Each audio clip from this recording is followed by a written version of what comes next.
Got to be a late hit, Keith. Looks Piling on, I think.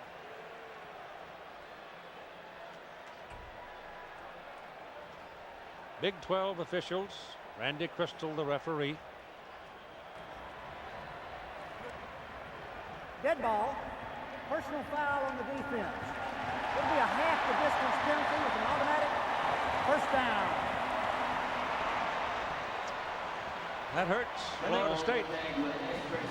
I think Renard Wilson comes and piles on a little bit late. Right there. Yeah, that's a good call.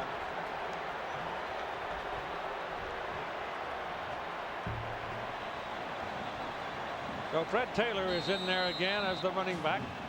They're going to snap the ball from about the 4-yard line, and Wuerffel goes up under center. Give it to Taylor. He'll move it down to about the 2.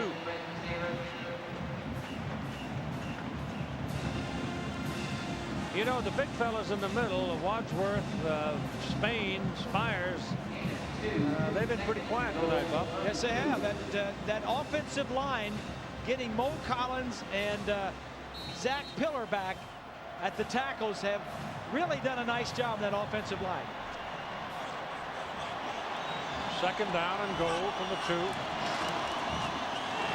Taylor again, and this time he is hit behind the line of scrimmage by number 30, Chevin Smith, the strong safety. So Smith shows up at a critical time. Look at Chevin Smith right here. He's going to come in untouched. This is dangerous on the goal line. This could have cost a fumble if he would have gotten there a split second sooner. Ball is on the 3. It's 3rd and goal.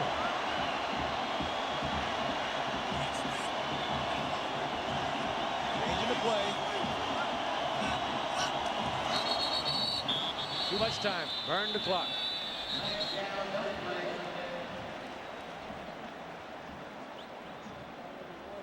Or was there motion? Yeah, motion, yeah. Motion, was it? Dead ball. Ball start on the offense. Remains 3rd down after a 5-yard penalty. That's why college teams don't watch the guard next to the center. That's why college teams don't like to check off a lot, Keith, especially cold checkoffs where they're not expecting it, because a lot of times when you check off, you change the snap count. Or when you change the play, the offensive linemen are burning. There's like smoke coming out of their ear holes. Oh, geez, what do I do on this play? And they move a little soon. Well, they don't want to miss this opportunity if they can help it. So Steve Spurrier calls time to talk. And we'll be back.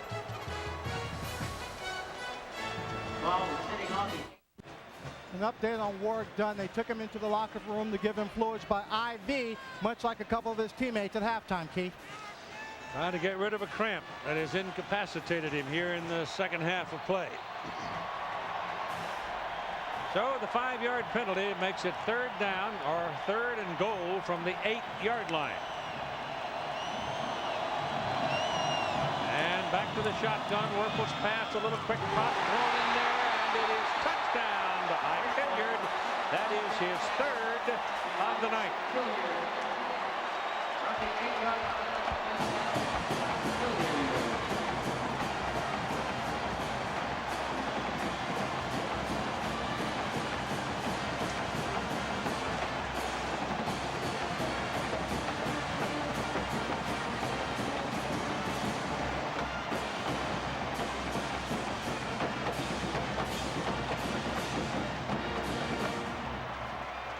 Edmiston for the extra point.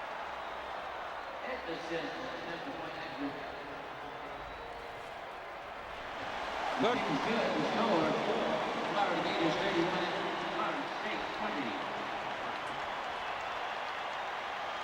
Goes back to an 11-point lead for the Florida Gators. 31-20 and 5:43 to play in the 3rd quarter. Take a look. Spurrier spreads you out. 2 on this side, 2 on the top. Hilliard is here at the top. He's just going to run a little bit of a slant. The formation spreads out the defense. The inside slot receiver goes up. The linebacker Crockett almost gets a piece of that ball. As you mentioned, Hilliard for the 3rd touchdown of the game.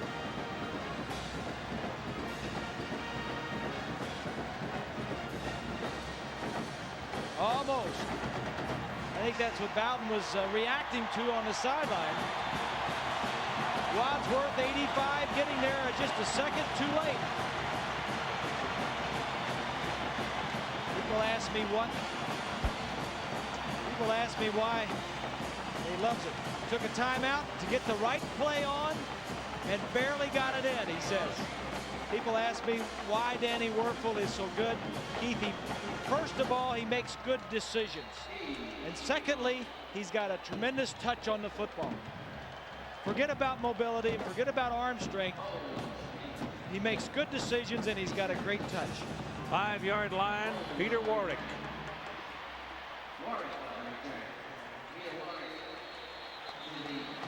About the 23 on the return. 1966, Steve was the MVP in the Sugar Bowl. He's had his share of glories from the city of New Orleans.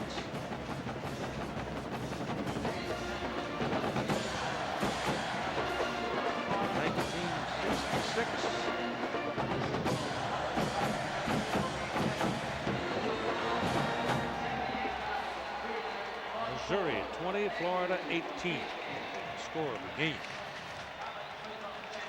Played back in those days in the old Tulane Stadium, which is now gone. In fact, Tommy Bowden, another of Bobby's son, named the head coach recently at Tulane University here in New Orleans.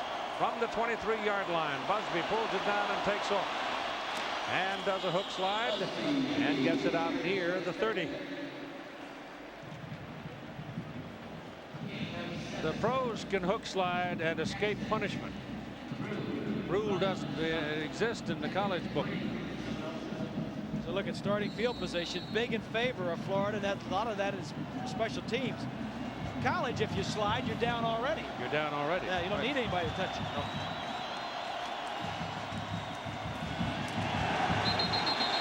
Boy, there's nothing there. They were coming, 4 of them, and Reggie McGrew was the first one to get a piece of D. Feaster.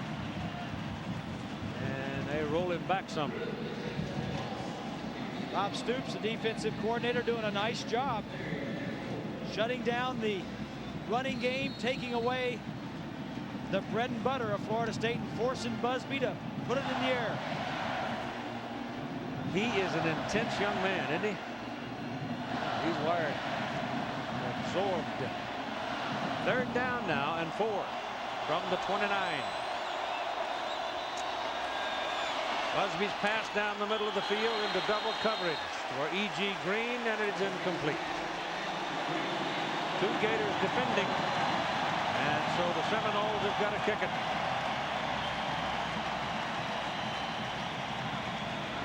Here's a look at the coverage. This ball is going to be thrown a little bit behind him. You see how far he got pushed to the inside of the field. The ball was a little bit behind him. I don't think Busby expected him to be that far across, but he was jammed at the line of scrimmage. Green is standing back on the 30. 7th punt of the night for Sean Bliss. Good one. It runs Green back to the 22. And then he is tackled at the 27 by Jermaine Stringer. And penalty flag.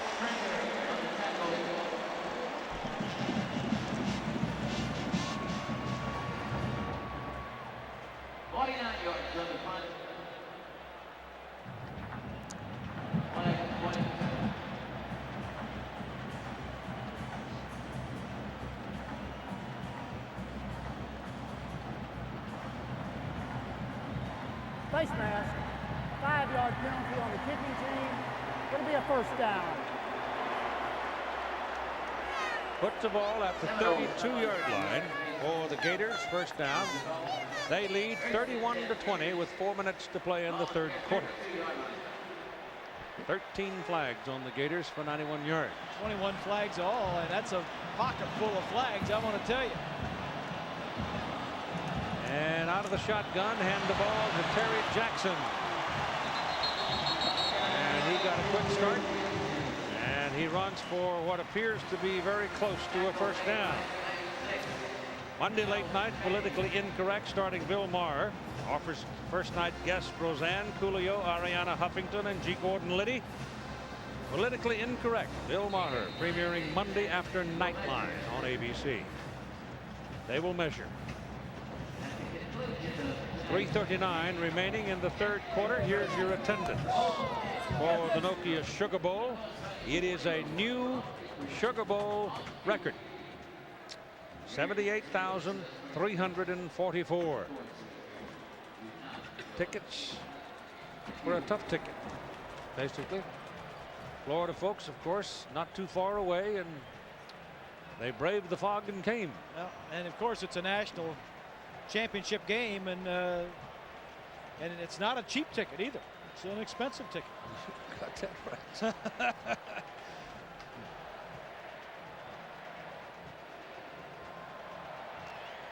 Bobby's on the headphones talking to Mark Richt, the offensive coordinator, just giving him ideas. He doesn't call the plays anymore. He's just giving him ideas. Throw the ball, run it. How about some reverses, gimmicks? What are we doing? Go to Jackson for the first down. It was 2.5 a yard, and he picked up a couple and move it out to the 44. And there the Gators will move the chains and put up first down. Bush and Boulware, though they may have been a bit tender because of flu problems coming in, they have played most of the game.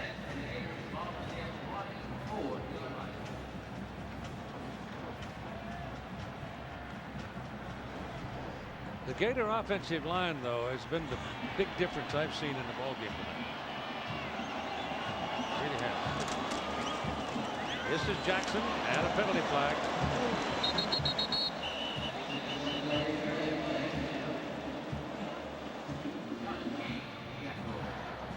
Both the linesmen threw their flags on that play, but they both saw the same thing, apparently.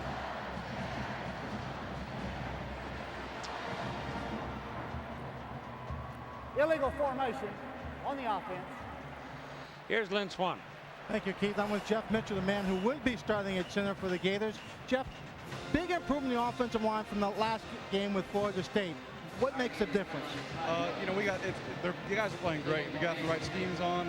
They're picking up the protection. They just, you know, it's a one-on-one battle now. It's, you know, who's the better player, and that's what's going to boil down to. Is it the extra work coming into this ball game for the center and the offensive line? Yeah, definitely. You know, we got a lot of young, inexperienced guys in there. They've been working hard. You got Donnie Young, who's leading them and trying to coach them up extra. So, you know, that always helps a lot. You're not in because of the ankle injury. You won't be able to make the combine. When will you heal up to give pro football your shot? Hopefully about March. I'll be able to run for the scouts and get a good time in there, I hope. All right, Jeff. Thank you very much. Thanks, Lee. He's a good one. They really missed him. Third team All-American. Yep. On first down from the 39-yard line. Jackson again. He's running with abandon. Just letting it rip. And he's on the Florida State side of the field at the 48-yard line. You've got defensive ends. Watch Wilson, 55. When you've got defensive ends that come up the field hard, you hardly have to block them. Little draw play. Give it to the back. He's already gone. Collins now comes back to block, but the halfback is already gone. That's one of the things that Spurrier's doing, draw plays inside those ends that are rushing wide.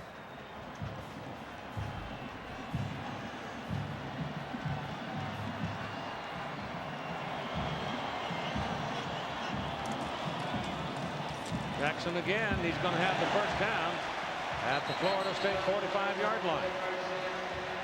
There comes a time in every football game, no matter how fancy you are, though, Bob, where you just got to hunker down and play football and test each other mano mano, and right now that's what the Gators are doing. Well, the Gators were down coming out the second half. The first two possessions, they were 3 and out as you take a look at Warrick Dunn back on the sideline. The Gators were 3 and out, and then they had that great punt by Stevenson that backed Florida State up. Yep. And then when Florida State kicked, they had that great return and got good field position and took that in to score. So it was the special teams that turned Florida around here in the second half. Werfel gets the ball away. It's in, dropped. 2 men had a chance to intercept it, and neither did. Mario Edwards was the second one to drop it. You get the opportunity, you've got to make the plays, Keith. Florida State is #1 in the nation, ranked #1. They are undefeated, but yet their turnover ratio is 0. They've given the ball up as many times as they've taken it away. Boulware got through again, as you saw. And normally when you're first in the nation, ranked first in the nation, Keith, you're way up there in takeaways. You got to catch that ball. Somebody's got to make a play for Florida State. The defense in the first game made a lot of plays. Look out, Anthony's open. He's got some room. And they finally take him down at about the 16-yard line. First down, Gators.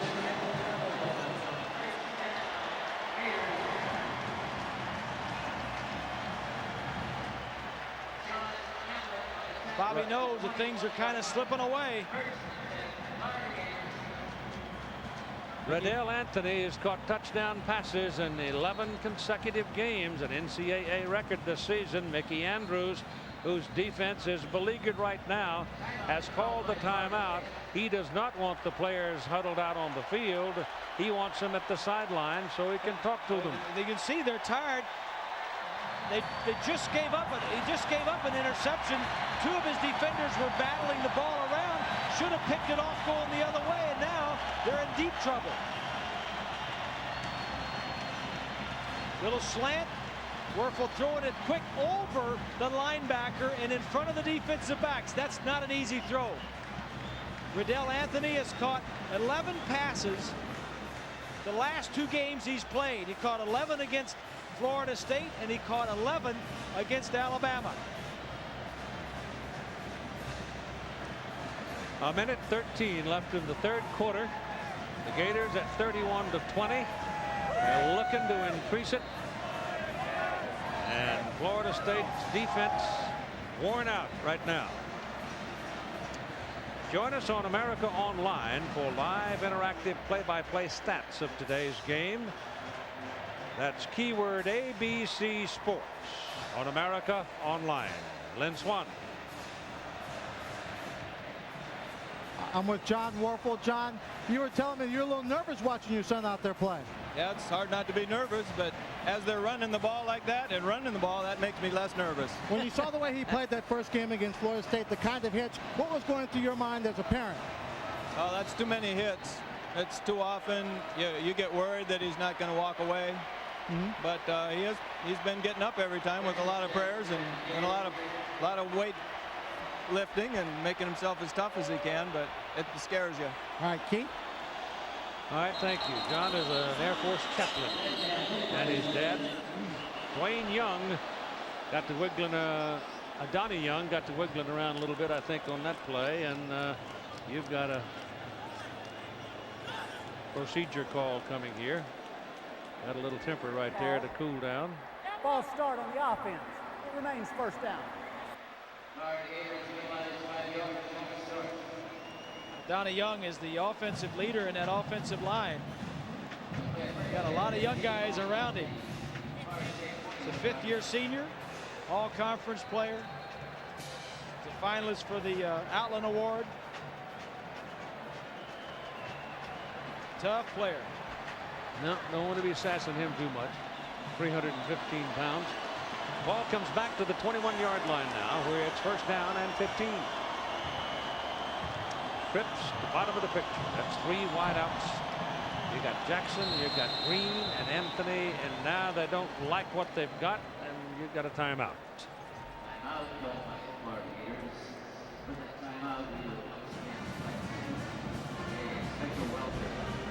Go back to that previous play.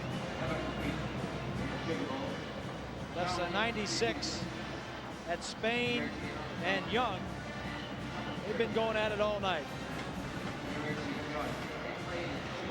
That's the 15th penalty on the Gators for 101 yards.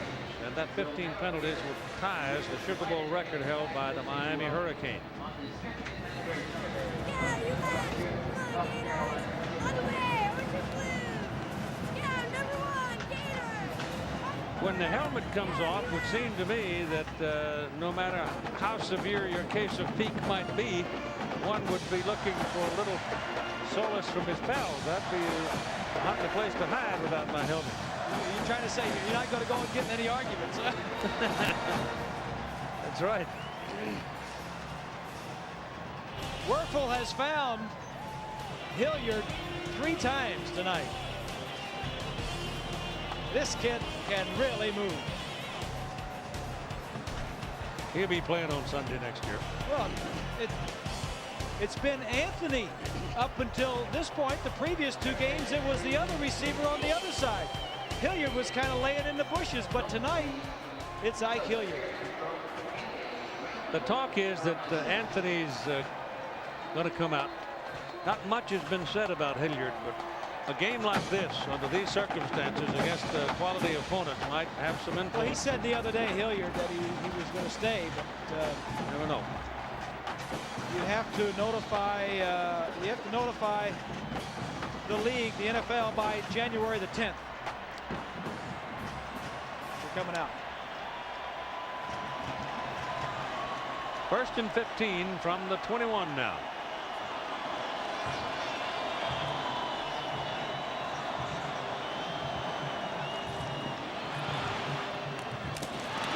Wolf. Jaquez Green caught it, and somebody just launched him at the sidelines. The pass is complete. There's a good shot. Nobody even blocks the defensive end, and Wuerffel still gets this ball off. Now watch his hip. Troy Saunders got most of that. Lamont Green was there. It's a great example, though, Keith, of how the shotgun has worked to perfection here this evening. Nobody even blocked the defensive end. I think it was Wilson, and he still got the ball off to the wide receiver. It's 2nd down 11 from the 17.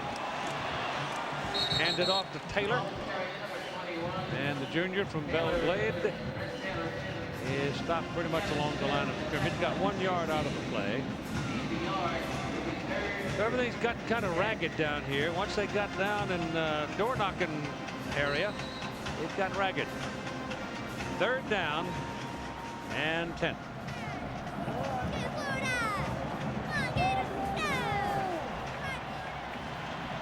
You don't see many head coaches in college football calling their own signals to their quarterback out on the field. You got Anthony and Hilliard both down toward the bottom of the picture.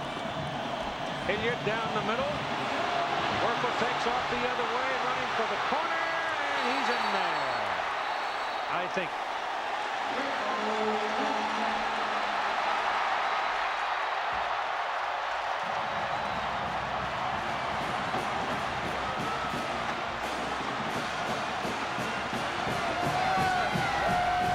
Close. What do you got there?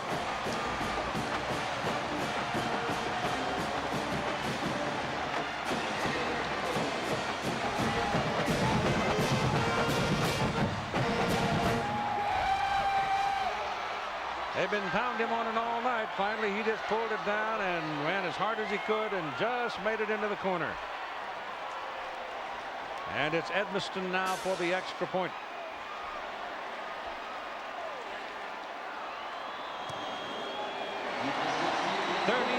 To 20, Florida leads.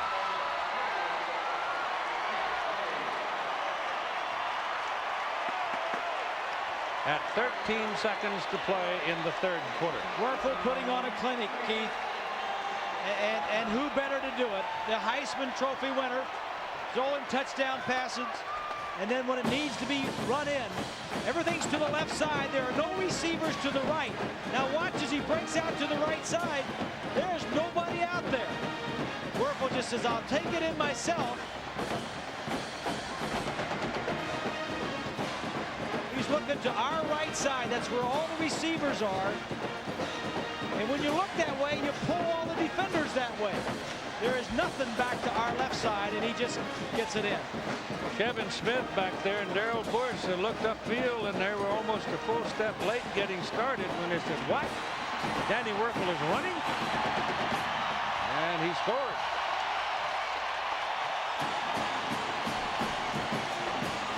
Well, now, this thing can get lopsided pretty quick. That was a big score right there.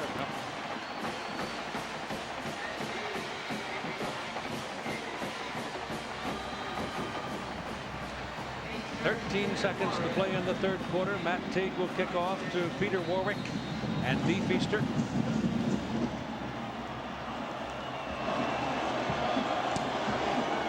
Short. At the 4, Feaster. Right around the 24-yard line with 6 seconds remaining in the third quarter.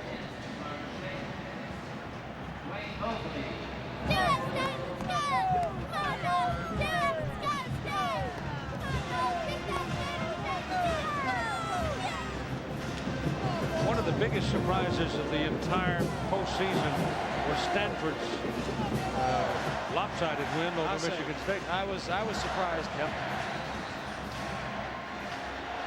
Some really good football games, though. This one was a little bigger spread than I thought it would be, too. Tennessee over Northwestern. Feaster is the tailback. Warwick Dunn still not rid of that cramp that's been bothering him through much of the game. Pressure coming. Busby is nailed to the turf. Gets the pass away to Peter Warwick, and it is complete. And you got 2 ticks remaining on the third quarter clock.